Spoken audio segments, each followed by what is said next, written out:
발언 듣겠습니다. 네, 여러분, 벌써 제가 이게 앉아있으니까 잘 안 보이죠? 이것도 약간 문제가 있긴 해요.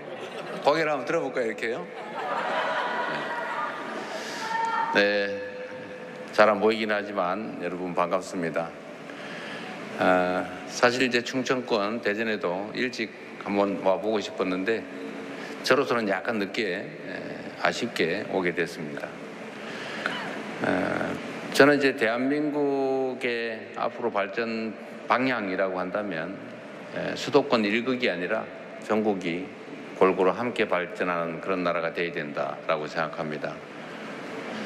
선거 때도 자주 그런 말씀을 드렸는데 대한민국이 과거에 자원도 부족하고 역량도 부족하고 자본도 부족하고 기회도 부족하고 이게 부족한 게 많은 그 시절에 단기간에 압축 성장을 해왔습니다. 근데 성장하는 방법은 결국은 부족한 자원을 골고루 다 나누면 다 흐지부지 사라지니까 한쪽에 집중할 수밖에 없었습니다. 그러니까 우리가 기억하는 박정희 시대의 고도성장, 또는 80년대도 마찬가지죠. 그 고도성장기에는 성장을 위한 자원 배분 방식이 결국은 한쪽으로 몰 수밖에 없었던 객관적인 상황이었죠. 그래서 당시에는 지역으로 본다면 다 서울, 당시는 서울이죠. 서울로 집중했죠. 또 기업으로 본다면 골고루 기회를 주는 게 아니라 몇몇 기업을 골라가지고 집중적으로 육성했습니다. 그게 소위 지금은 뭐 많이 완화되긴 했지만 소위 재벌, 대기업, 재벌이라고 하는 대기업 군단으로 부작용도 많이 생겼지만 압축적 성장에 크게 도움이 됐던 게 또 사실이죠. 또 사람들에 대해서도 사실은 저는 그랬다고 생각합니다. 모두가 공평한 기회를 누리는 공정한 세상이기보다는 특정 소수에게 집중되는 그런 특정 불균형 성장 전략을 우리가 취해왔다라는 생각이 들어요. 그러다 보니까 많은 문제들이 생기기도 했지만 전 세계사에 없는 압축 성장을 했습니다. 식민지에서 해방된 나라 중에서 소위 산업화, 경제 성장, 발전도 이뤄내고 또 민주화도 이뤄낸 나라가 대한민국 하나밖에 없다, 유일하다라는 건 모두가 인정합니다. 아마 앞으로도 이렇게 짧은 시간에 이렇게 엄청난 성과를, 발전을 이뤄내는 나라는 찾기가 쉽지 않을 겁니다. 그래서 공도 있고 과도 있고 그런 것이죠. 그런데 어쨌든 그건 과거의 역사고 또 지나온 길인데 지금 와서 상황을 다시 한번 체크를 해보면 일극체계, 그러니까 불균형 성장 전략, 한쪽으로 이렇게 몰아서 성장하는, 발전하는 그런 전략이 한계에 다다른 것 같아요. 지역으로 보면 수도권으로 완전히 다 몰려가지고 나머지 지역들은 전부 다 생존의 위기를 겪는 상황이 됐죠. 기업 산업도 보면 특정 몇몇 대기업, 재벌 기업들이 대부분의 경제를 다 장악하고 또 뭐 소위 중소계열 기업에 대한 뭐 약탈이나 다름없는 이런 불공정 거래 이런 것들이 또 횡행해서 또 문제가 되기도 했습니다. 뭐 지금도 이제 뭐 완전히 해결된 것 같지는 않아요. 그리고 이제 특권 계층이라고 하는 것도 생겨났죠. 공정하고 투명한 사회냐 과연 이 나라가 아닌 측면도 많죠. 특권화된 거의 특권 계급화된 일부 사람들이 있습니다. 이제는 이걸 다 바꿔야죠. 근본적으로. 그래서 이제는 균형 발전 전략을 취하자. 또 지역으로도 한쪽에 너무 몰빵하지 말자, 올인하지 말자.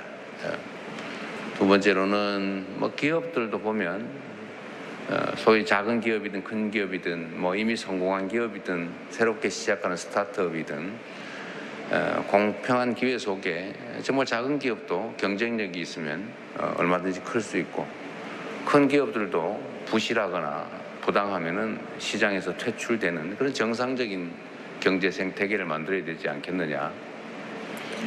공정하고 합리적인 사회를 만드는 거죠.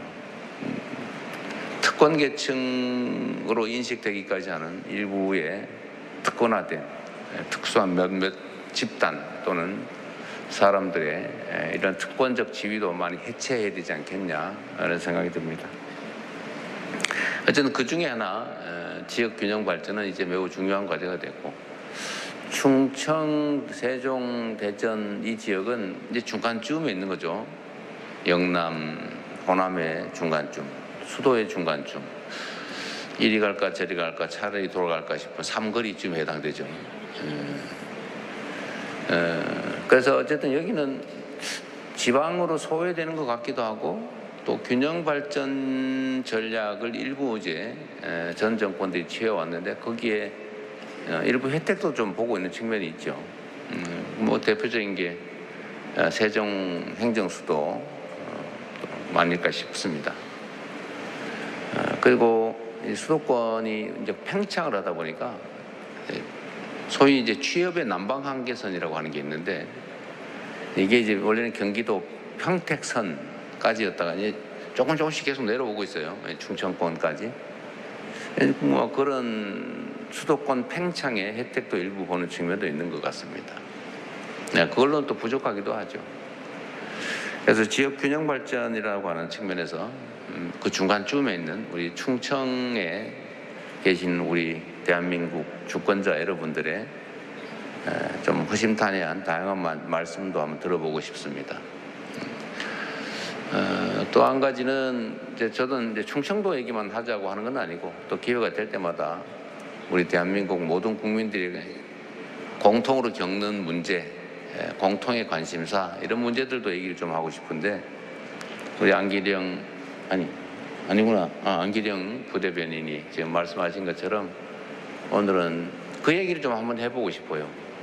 저는 확신이 있습니다만 여러분들은 또 다른 생각을 할 수도 있어서 의견들을 좀 나눠보고 싶습니다. 말씀하신 것처럼 우리가 이제 채무, 장기 연체 채무를 탕감을 해주자고 했더니 이거 도덕적 해이를 불러오는 거 아니냐. 그러면 누가 갚겠냐. 나도 앞으로 안 갚을래. 뭐 이런 얘기하면서 이거 문제 있다라는 주장도 있어요. 근데 거기에 여론조사상으로 보면 동의하는 국민이 더 많으신 것 같습니다. 그러니까 탕감해주지 말자. 왜 해주냐? 똑같이 해서 끝까지 쫓아다니면서 갚든지 못 갚으면 죽을 때까지 계속 빚쟁이 만들자. 뭐 이런 입장도 있어요. 나는 열심히 갚았는데 왜?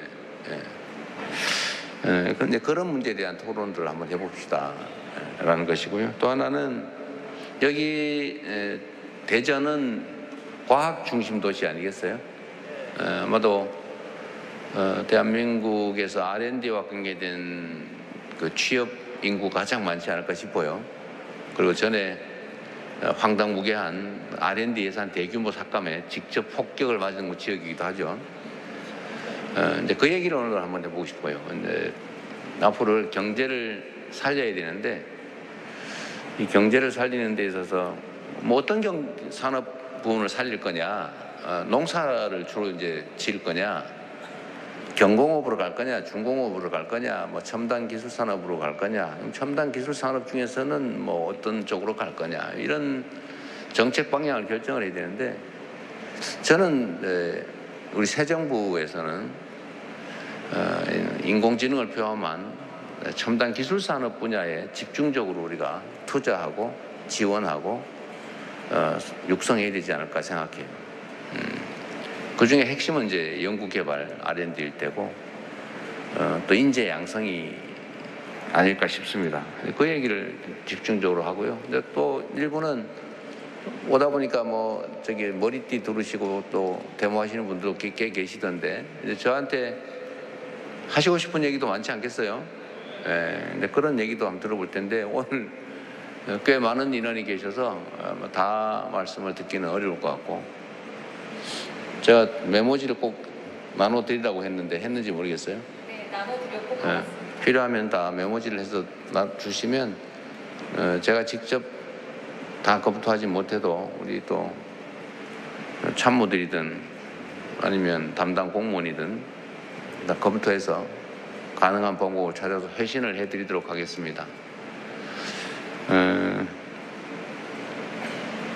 말을 하다 보니까 너무 길어지고 있군요. 지금부터는 여러분들의 말씀, 의견을 듣는 거죠. 오늘 이 자리에서 뭐 결판 뭐 정리할 수 있는 건 좀 정리를 하고 결정할 수 있는 건 결정할 텐데 그렇지 않더라도 어쨌든 자유롭게 의견을 좀 말씀하시면 저희가 다 기록해서 검토하도록 하겠습니다.